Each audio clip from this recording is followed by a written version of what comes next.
Good morning, everybody, and welcome to this week's coaching session. And today we are joined with the amazing Marie, Jennifer, Philippa, Stephanie, and Paul, who has just flown in. So God love him for being this dedicated. He hasn't had any sleep, so we're very appreciative that he's here. And today I would love to talk about forgiveness in our daily lives, because we're often taught how to forgive the big stuff from our past, and we work through it, and we get, we learn the modalities, we learn the techniques, we do deep dive into ourselves and self-reflect. But I can actually find it really super challenging, and I'm going through that right now, to forgive the daily stuff that's happening. And it's just like unkindness unnecessarily, and in these daily lives, but also remembering everybody's under pressure, everyone's going through things that I don't understand and I'm not privy to. And so trying to sort of dig into myself to feel centered and loving and understanding and compassionate. But also it's like I still have feelings at times where I'm like, that was really unnecessary and unkind. And so just trying to reach through that, work through that, and come back to that centered place where you go, everything's perfect. This is not about me. Everything's good. I don't need to take this personally. I don't know what that person's going through, etc. And so I was just really interested to hear your take on it, because I feel like a lot of people right now are going through daily challenges. It's not about I'm dealing with stuff in my past. It's about stuff that is present right now. And if these small things can add up over time, it can end in sort of that weariness and that exhaustion and that overwhelm. So I really wanted to open it up to get some wisdom from you guys on how to navigate through that, what your thoughts are on it, and how to support people out there right now that might be feeling like they're going through a really challenging time. Yep, I've got a bit of an idea. Well, I guess the concept around forgiveness in itself, like when sometimes we're told forgiveness, it's like this, there's like a stigma behind it. We have to forgive someone for doing something wrong to us, or forgiving ourselves is probably even stronger on that note. And I guess to your point, like throughout our daily lives, how often are we not looking at our own life? We're always looking at someone else's doing something, or something happened to us from someone else or some circumstance. Yet a lot of the time it's giving ourselves a space and vulnerability to look inside. And the forgiveness comes from you first, and to you first, as opposed to anything else outside of you. Until we start to, I feel, look into our own life and the experience that we're having, how do we know to forgive if we don't know what's actually happening? If we're too busy pointing fingers at other people or looking at situations. So I feel the forgiveness comes from an understanding of how does that trigger me, for one? Why does it trigger me? And why does it need forgiveness? Because in those moments is when we step into a space of empowerment where we're taking charge of the situation, taking ownership, because everything happens around us, and it's how we react and how we perform after we go through an experience. So the forgiveness part of it comes into, if you did react in a way that wasn't great or may have upset another person, understand and take time to look into yourself and go, okay, well, what was I going through at that moment? How am I feeling in that moment? Why did I do that? Was I tired? Was I emotional? Was I hungry? Have I just been having a rough time, and the compounding of stress has really drained me, and then that person happened to get in the way? And so this is where it's all about bringing it back to you. And as soon as we step into ownership and we own the situation and learn from it, that's when the compassion flows outwards. And that's where the forgiveness comes from. It's from us first, and then that flows on, and it shifts the actual circumstance and the paradigm around that into understanding that we're in control. Because when we're too busy going through the stresses and the daily life stuff, we forget to give ourselves space to feel safe again. And this is where the challenge comes in, and this is why there's reactions. Because if we're feeling safe and feeling in control in our bodies and in our minds, then there's no need to react in certain situations. Because you think about it, one person might react to it, someone saying something to them, and the other person goes, well, that wasn't actually that bad. It's just a different perspective. So it's like, where do you sit within that moment? And instead of rushing to the next event or next fixing problem, it's about giving yourself at least 10 seconds, take 5 or 6 breaths and really sit with that, feel into your body, tune into yourself and be vulnerable in that moment and go, okay, I get that. I shouldn't have done that, or maybe that person did deserve it, but, you know, I'm part of this situation as well. So taking ownership is part of that forgiveness. I feel like that's an empowering step we could maybe look into. I couldn't love what you're saying anymore. And what's super interesting about that is like there's something that happened to me last night that triggered me 100%. And it's because it was about my child. So I had my parental stuff rush in, and I was like, oh, I don't like that. Do you know what I mean? And what's interesting is I actually responded beautifully. But it's that self-forgiveness piece that you're talking about, and that self-reflection piece, because I don't like feeling uncalibrated in myself. I like to feel calibrated, I like to feel centered, I like to feel steady. And last night I was tired and I was emotional. And what I was upset about was what I wanted to say in response. I didn't say it. I actually responded really professionally and really kindly, but I was upset that I actually felt more than that. I felt my feelings felt out of control and disproportionate to what happened. And it was interesting because this morning I was driving home from the school run, and my daughter was on the phone, but she's super loud in the mornings because she's doing bits and bobs. And I went, oh my God, I cannot hear all of that. And she went, okay, I'll put you on mute. And so I basically monologued all the way home, talking through everything and saying, I've reflected on this because I don't like feeling like this. I like to dig in and go, what's going on with me? What are the thoughts here? What are the feelings? And I sort of monologued my way home and was concluding that I feel like this is me, and me feeling this and this. And my daughter finally unmuted, because I was like, are you even still there? Am I literally talking to myself? And she came out and she said, yeah, I do feel that is a thread that goes through you, Mum, that you just keep revisiting and keep dissolving and keep revisiting. But I love what you're saying, Paul, because it's so, so true. And I'm so glad that I do have the awareness to be mindful of my responses, so I don't match my responses to how I might possibly feel. I make sure that I'm really calibrated in that. And that self-forgiveness piece, I think, is huge for a lot of people, because the times I've been angry, I've actually been angry with myself for not stepping up into the situation as I thought. And I thought I've been angry with the other person, but then on deeper thinking, and I'm angry with myself for not protecting a boundary, or I'm angry for myself for not articulating how I felt about it, or whatever it was. So I really feel like that self responsibility piece that you've brought in here is just so key to not just forgiveness, but every situation that we're having. So I really appreciate that, especially as tired as you are. That was super insightful. Thank you so much.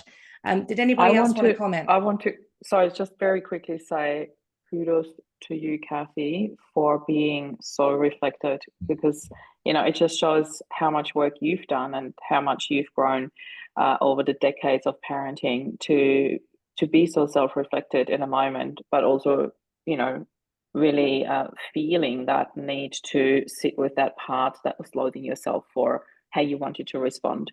And what Paul said, you know, like when you go within and then have that compassion flowing outward, that was gold to me, because my first go-to when you brought that topic up was, yeah, like in particular when we work in the field, like most of us do, in the coaching, in the healing and helping others, we are so quick to help others to forgive outwards, but we very rarely look into okay, where do I need to forgive myself for not showing up as a person that I want to be? And I think that was a really huge takeaway for me.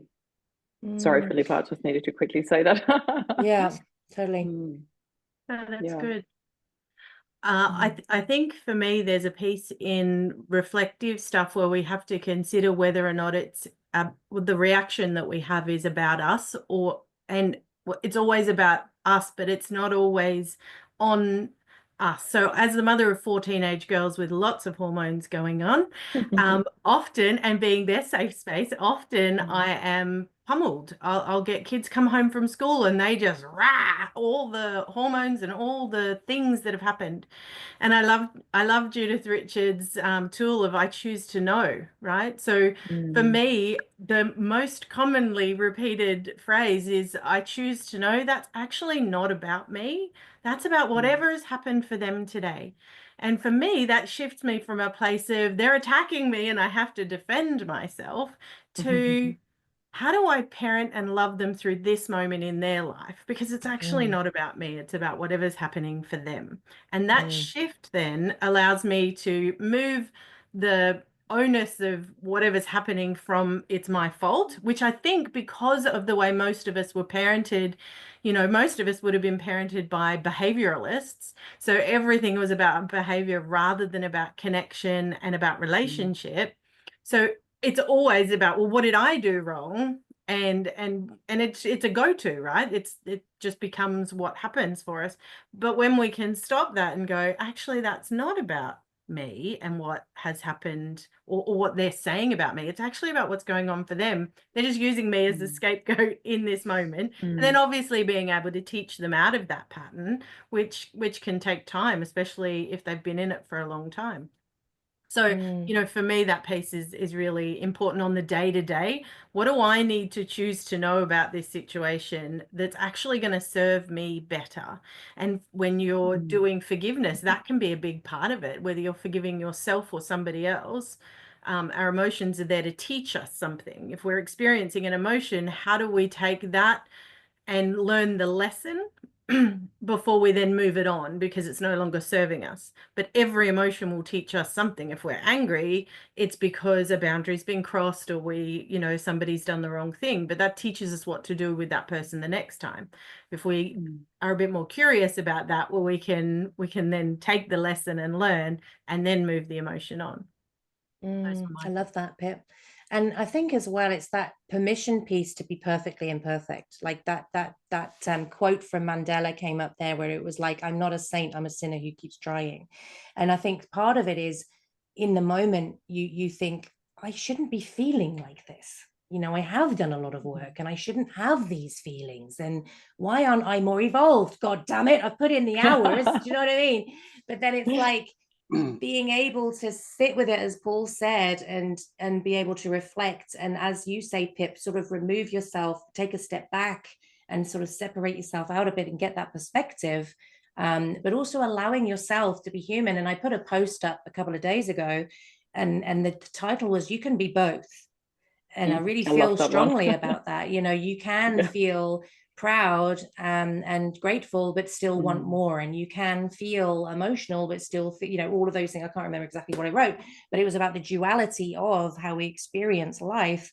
And I feel like as well, for a lot of people listening to this coaching session, there's so much held in the perfectionism that stops people from really truly stepping into their brilliance, their talents, their full power, the fullness of who they are, because they think, well, who am I to do that? I still feel this about that. But we can be these creatures who are still evolving, and still have the capacity to lead as well. And I have noticed that I became a way better parent when I stopped trying to be perfect. It was such a turning point for me, because I came to a point where I realized me constantly trying to be the perfect parent for them because I'm a sole parent and they only got me and all of that background. I need to step up. You know, can you feel the tension when I say that? I could feel it. And I felt like, okay, when I feel that, so do my boys. And what is the expectation? If I'm constantly trying to be perfect, they're overloaded with expectation for them to be perfect too. So for me to own that I'm not always perfect, that I do make mistakes and talk about it with them. So more like opening the conversation rather than trying to be perfect, and explaining where I stand with that, or what my reflection is on that, or what it triggered in me. That's a really big one. They're now at an age where I can actually talk about these things with them, age appropriate, of course, still.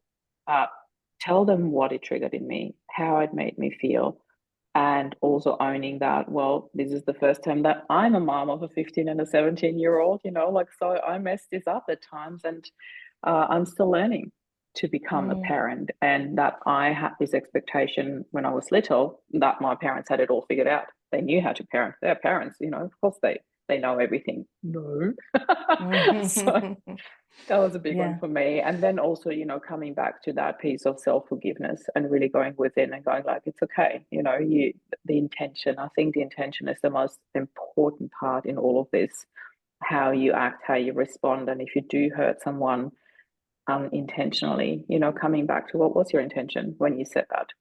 Did you say that to keep them safe? Did you say that out of, a reaction, a response from something that was unhealed?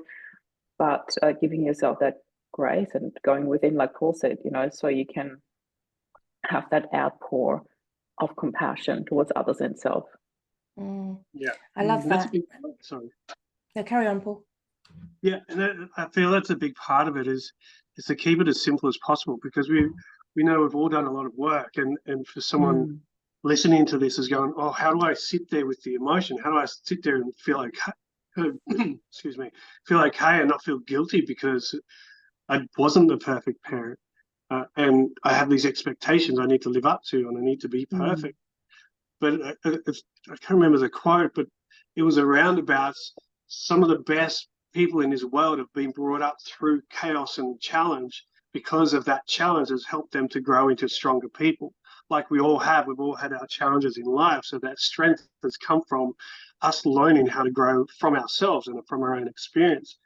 And so like what Marie's saying about giving yourself permission to not be perfect in that moment allows the tension to release from your body, and the children pick up on that, and it gives them space to not feel in tension as well. So then their intention is to feel okay with the situation and learn from it. And I suppose that's the way your, life experience comes into your genius of being able to not be in tension when you're talking, but the flow comes on and you give them the right information at the right time to help them with that situation.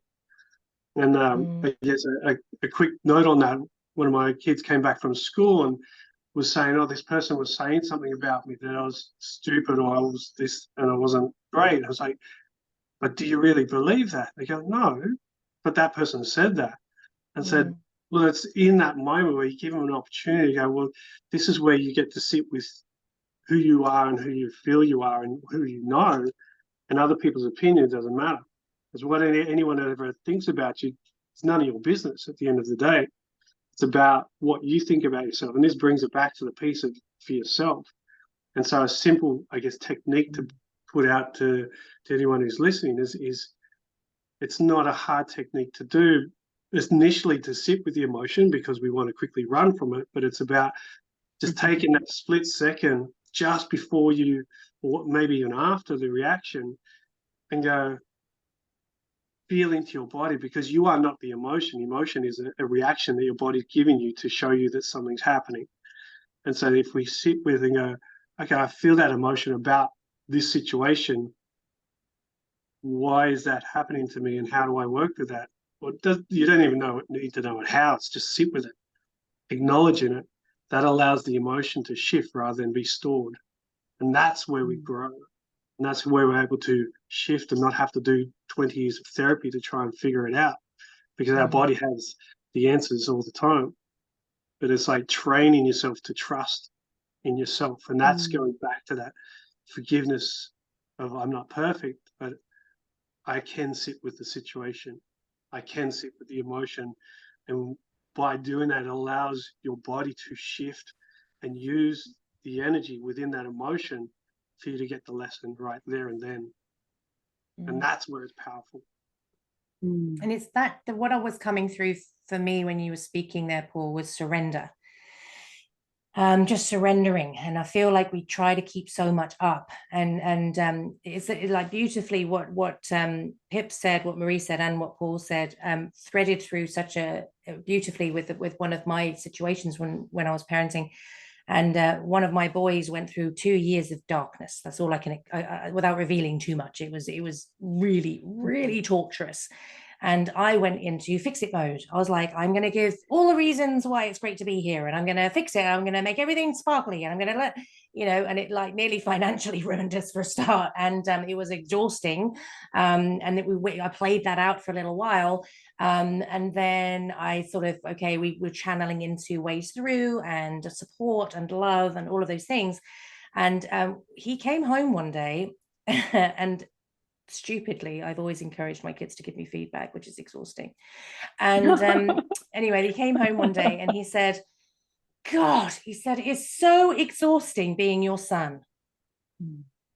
And that was like a punch in the stomach, because I just spent the last 6 months living, breathing everything about this kid who was struggling. I was like, okay, like it was painful to receive. And I said, okay, why is that? And he said, well, because if ever I'm slightly off, like I'm tired or I'm grumpy or I've had a bad day or whatever, he said, you're all over me. He said, it's suffocating. And I was like, okay, I can take that. And I said, why do you think I've been doing that?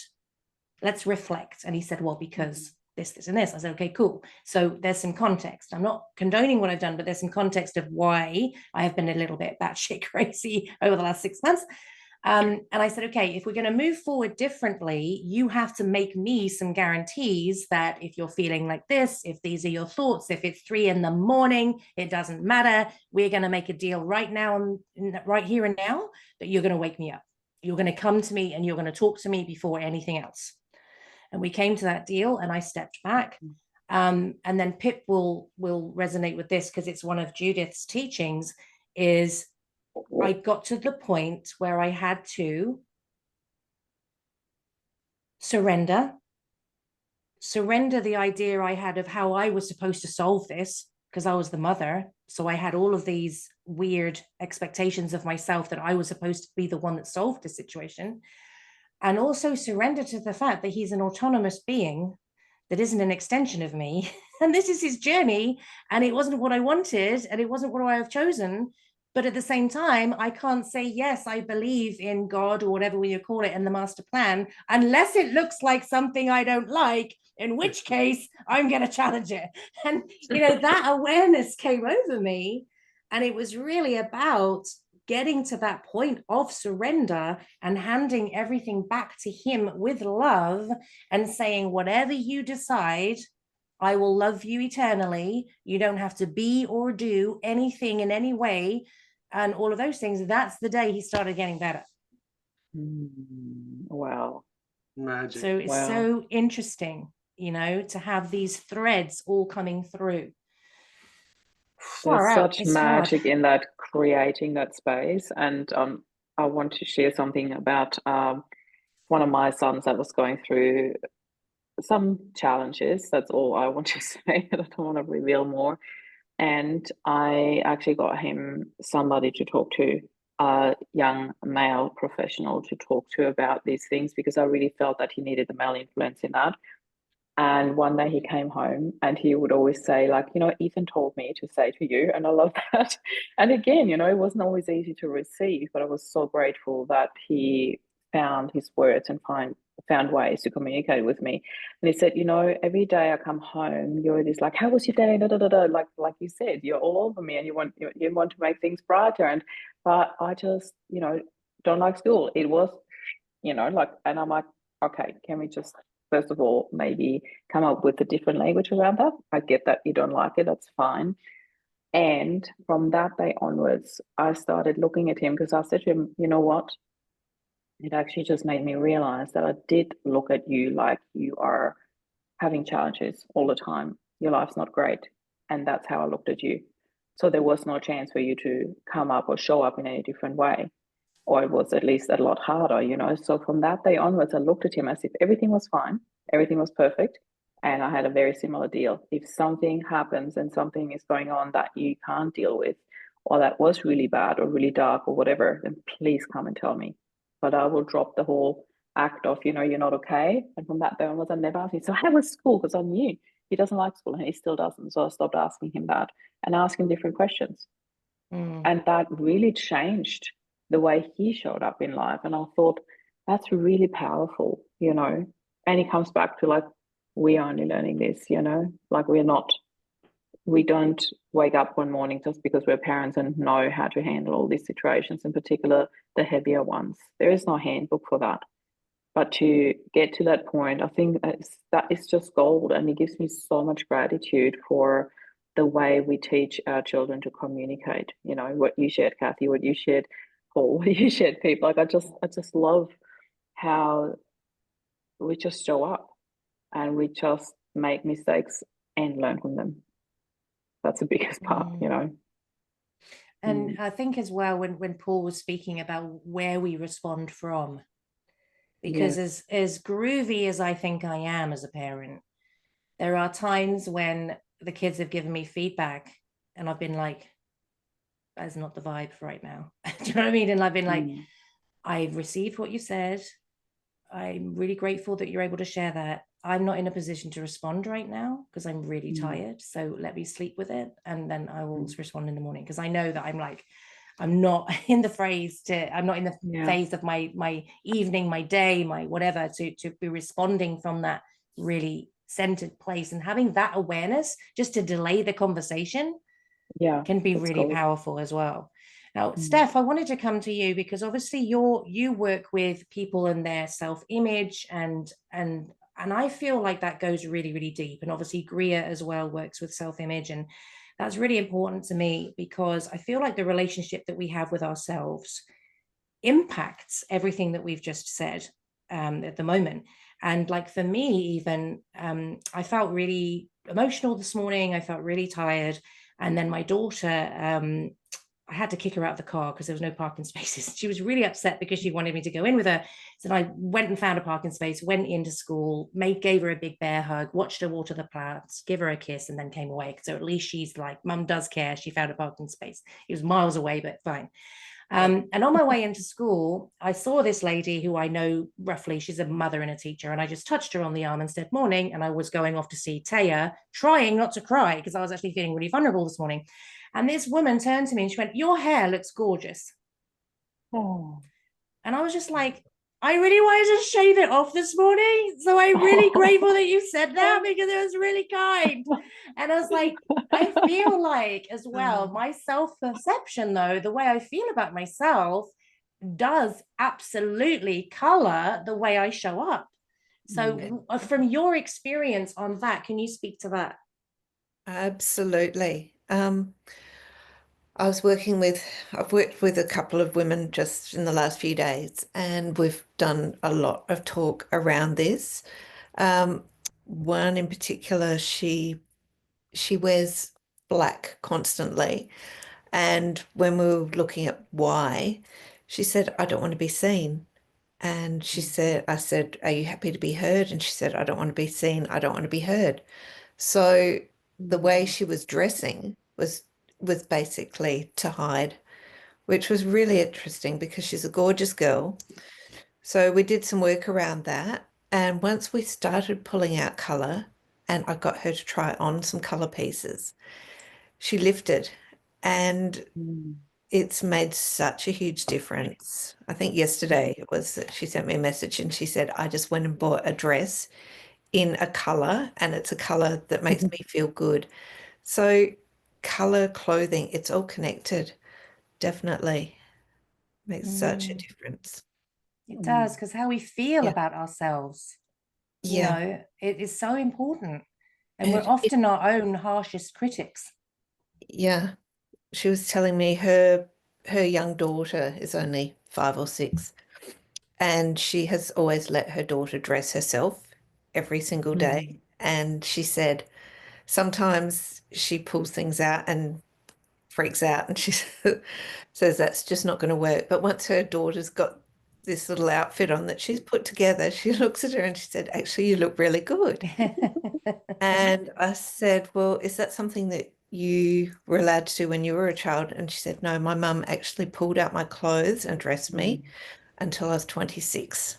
Oh, wow. So she said her Whoa. mum was a bit of a narcissist and she wanted perfection. She wanted her way. So until Gosh. she actually left home at 26, her mum dressed her every day, Wow. Goodness. yeah, so now I can actually see why she's Why got she a lot wanted of to hide. conflict. Yeah. Yeah. Yeah. Especially with her mom totally. being a narcissist, like that, if she picks Mm. out the clothes that would really suit her, the narcissist, to hide her daughter, you know. Wow. Mm. Yeah. I've Wow. tried to heavily influence my kids on what they wear. I took Taya into Big W once. There was this beautiful Care Bears hoodie. And I went, oh my God, Taya, because that's like from my childhood. I went, oh, it's so colorful. It's so beautiful. It's the rainbows and amazing. And she just looked at me and she went, I am Batman.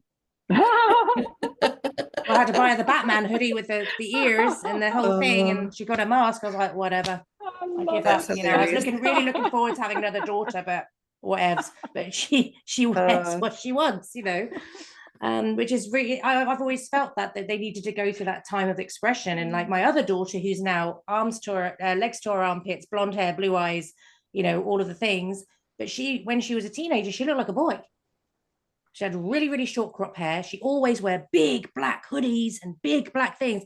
And I had trouble spotting her in a crowd. Like I'd be like really searching because she did look like one of the lads. And that was whatever she wanted. That was her protection. That was her belonging. That was whatever. And I never said a goddamn word. Like I hated everything that she wore, but I never said a thing.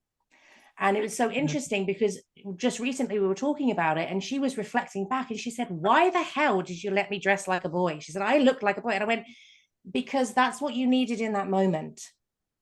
And that's what you felt comfortable with in that moment. And it wasn't for me to question that. That was an expression of who you were in that moment. And now she's evolved and she wears all of the, you know, all of the girly girl clothes and the short skirts and whatever. And, you know, I have to give Ian a painkiller every time he sees her. But, you know, she's evolved into what she needed to evolve into. Do you know what I mean? And I really believe in that because I had a lot of criticism growing up of what I was wearing and things like that. And it does have an effect. It really, really does have an effect on who you think you are. It does. I Absolutely. mean, Jen, you specialize in obviously people telling their stories. And so you must have been getting a lot of fodder here. I bet you're taking notes for your next book. But what are your sort of wisdom pieces around this? Because you are muted, darling. But what can you contribute? Because our story is so important, threaded through this as well. Yeah, sorry, I was muted because I have a dog that keeps pacing, like me, telling me he wants attention, and he's black. I've loved this conversation, all of it, from what Paul said to what Marie said, Steph with colour and the emotions, and Philippa. It's just all been beautiful. I think one way or another, we can all relate to every part of it. And I guess, you know, when it comes to people and their stories, I often get getting more and more people wanting to write to heal. They don't necessarily want to publish, but they want to write their stories as a part of healing. And it encompasses everything that we've talked about. And a lot of the time it comes back to doing that surrendering and just simply being kind to the self, letting go and being kind to you in whatever way, whatever form that takes. And, you know, it's really interesting that there's those common denominators with everyone's story. Coming back to you and being, there was something you said, Paul, and I can't quite remember what it was, but coming back into you, inside you, and not worrying about the external, just being who you are, accepting the good, the bad, and the ugly about your emotions, sitting with it. Now, you can still be processing it, but, you know, learning that forgiveness and being kind if you're being kind to you, you can be kind to everyone else around you. And you've all just said that with the examples that you've just made, you know, being parents and the clients you've worked with. And it's just been a beautiful conversation to, you know, and that's what I get from people I work with in wanting to write their stories. And once they get to that point of forgiving, letting go, surrendering, being kind to themselves, they can then move on. They can then, it's like they've come back home. Do you know what I mean? Yeah, yeah. And it's beautiful to witness. That's beautiful. And there's so much power in story. Yeah, yeah. You know, absolutely. in being able to share your heart with somebody, really. Because I was talking to, I was in a group business thingy bob last night, and we were chatting, and there was one lady there, and she was talking as though her story had no value. And we were sort of coaching her around that a little bit, and just saying, because she wants to be a coach, and we were saying, you know, the gold that's threaded through your experience is going to be so valuable to your clients. Because if I want to visit Greece, I want to speak to someone who's walked the streets, tasted the food, smelled the spices on the air, felt the sun on their face, not someone who's read the guidebook. And so I do feel we're coming, as a Western society, actually, I feel like we're coming much more back to traditional story and sharing our hearts, because people are so sick of the fakeness. They want real, authentic, you know, not vulnerability, but vulnerability with a purpose to inspire, not to moan. Do you know what I mean? Like, there's a lot of a moaning culture, but there's more and more being channeled into, let's transform this into something better, something hopeful and inspiring. And what I'm seeing probably in this past year more than anything is those vulnerabilities coming out. Sometimes you have to extract them, but because there's still that, I can't say it because I'm just complaining thing happening.